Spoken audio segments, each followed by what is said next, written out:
Salve saudara-saudari, mari kita bicara tentang Maria dan keunikan panggilan dalam rencana keselamatan. Jadi, Gereja Katolik tidak memulai Mariologi dari perasaan, melainkan dari inkarnasi. Titik berangkatnya sederhana dan keras. Siapakah Yesus? Who is Jesus? Kalau Yesus adalah Allah sejati yang menjadi manusia sejati, maka perempuan yang melahirkannya tidak mungkin diperlakukan sebagai figur biasa. Injil sendiri menutup pintu bagi keraguan itu. Ketika malaikat berkata kepada Maria, anak yang akan kau lahirkan itu akan disebut kudus, anak Allah. Lukas bab 1 ayat 35. Maka status Maria otomatis ditentukan oleh identitas anak tersebut. Gereja tidak menciptakan gelar Theotokos, Bunda Allah. Gereja menarik kesimpulan logis dari Kristologi Injil. Menolak Maria sebagai Bunda Allah berarti merusak siapa Yesus sebenarnya.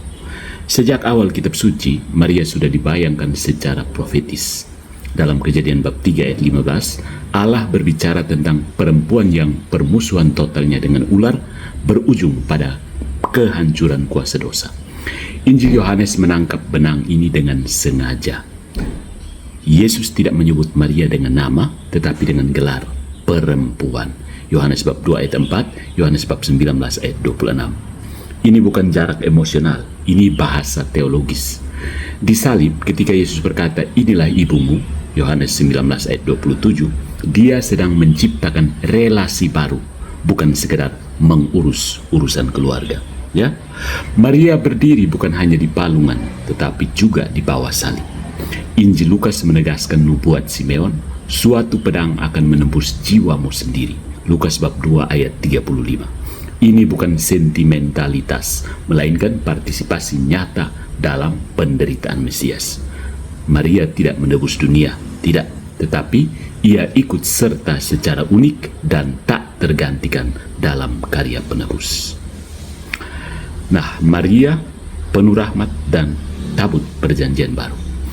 Sapaan malaikat dalam Lukas bab 1 ayat 28 sering diremehkan karena terlalu akrab dibaca. Padahal istilah kekaritomene bukan sekedar pujian, itu status ontologis.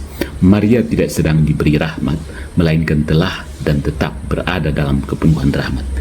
Injil tidak menggunakan bahasa ini kepada tokoh lain manapun. Lukas dengan kecermatan seorang teolog menyusun paralel yang tidak bisa diabaikan. Maria mengunjungi Elisabet, Lukas bab 1 ayat 39, dan Yohanes melonjak dalam rahim, Lukas bab 1 ayat 44. Ini bukan adegan manis, ini tipologi perjanjian lama. Sama seperti Daud menari di hadapan tabut perjanjian, 2 Samuel bab 6, Yohanes menari di hadapan Maria. Elisabet berseru, siapakah aku ini sampai ibu Tuhanku datang mengunjungi aku? Lukas bab 1 ayat 43. Itu adalah gema langsung dari pertanyaan Daud. Bagaimana tabut Tuhan itu sampai kepadaku? Kitab Wahyu menutup lingkaran ini dengan berani. Yohanes melihat tabut perjanjian di surga, Wahyu bab 11 ayat 19, dan tanpa jeda narasi memperlihatkan seorang perempuan berselubungkan matahari, Wahyu bab 12 ayat 1. Injil tidak memberi ruang untuk tafsir datar. Maria adalah tabut perjanjian baru, Ark of the New Testament, tempat sabda Allah berdiam, bukan dalam batu tetapi dalam daging. Nah, Maria sebagai ibu gereja dan ratu. Di Kana, Maria tidak berkhotbah. Dia melakukan sesuatu yang lebih berbahaya bagi ego manusia. Dia mempercayai. Apa yang dikatakannya kepadamu, buatlah itu. Yohanes bab 2 ayat 5. Injil Yohanes mencatat bahwa inilah awal tanda-tanda Yesus. Yohanes bab 2 ayat 11. Artinya jelas, melalui permohonan seorang ibu, kemuliaan anak mulai dinyatakan. Di bawah salib, Yesus kembali bertindak sebagai Raja Mesianik. Dalam tradisi Daud, ratu bukan istri raja, melainkan ibu raja. Injil Yohanes menegaskan struktur ini ketika Yesus menyerahkan murid yang dikasihi kepada Maria dan Maria kepada murid itu. Yohanes 19, 26-27. Ini bukan simbol kosong, ini pendirian keluarga perjanjian baru. Kitab Wahyu menampilkan Maria bukan sebagai figur pasif, tetapi sebagai ibu yang anak-anaknya adalah mereka yang menuruti perintah-perintah Allah dan memiliki kesaksian Yesus. Wahyu bab 12 ayat 17. Inilah dasar biblis gelar Ibu Gereja. Dan mahkota 12 bintang, Wahyu bab 12 ayat 1, bukan dekorasi, itu bahasa kerajaan. Nah, kemudian soal keperawanan, pengangkatan, dan kemuliaan akhir. Injil Lukas mencatat pertanyaan Maria yang sering dilewati begitu saja. Bagaimana hal itu mungkin terjadi karena aku tidak bersuami? Lukas bab 1 ayat 34. Pertanyaan ini hanya masuk akal kalau Maria tidak mengantisipasi hubungan suami istri, meski sudah bertunangan. Injil tidak menertawakan pertanyaan itu. Malaikat menjawabnya dengan misteri Roh Kudus. Yesus disebut anak Maria, Markus bab 6 ayat 3, bukan salah satu dari anak-anak Maria. Dan pada saat kematiannya, Yesus menyerahkan Maria kepada Yohanes. Tindakan yang tidak masuk akal secara budaya Yahudi kalau Maria memiliki anak kandung lain. Akhirnya, Injil tidak mencatat kematian Maria. Kitab Wahyu justru menampilkan dia dalam kemuliaan surgawi. Gereja tidak menciptakan pengangkatan Maria, gereja mengenali pola biblis. Allah tidak membiarkan bejana inkarnasi jatuh ke dalam kebinasaan.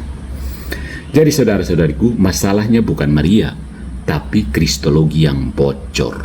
Setiap penolakan terhadap Maria selalu berakhir di tempat yang sama, Yesus yang diperkecil. Injil tidak mengenal Kristus tanpa ibu, raja tanpa ratu, atau penebus tanpa perempuan yang berkata ya bagi seluruh umat manusia. Maria tidak mengambil tempat Kristus. Maria menjaga agar Kristus tidak direduksi. Dan karena itu, Injil sendiri dibaca secara utuh dan jujur, terus-menerus memanggil dia seperti nubuatnya sendiri. Sesungguhnya, mulai dari sekarang, segala keturunan akan menyebut aku berbahagia.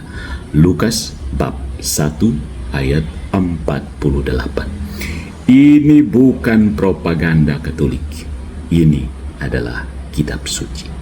So, aim at Mary, hit Jesus. Kenapa banyak orang mencoba menyerang Maria, mencoba merendahkan Maria? Karena sebenarnya kristologi mereka rapuh. Perlu kita ingat bahwa segala macam bidat kristologis itu muncul karena sikap terhadap Maria. So, per Mariam ad Jesum.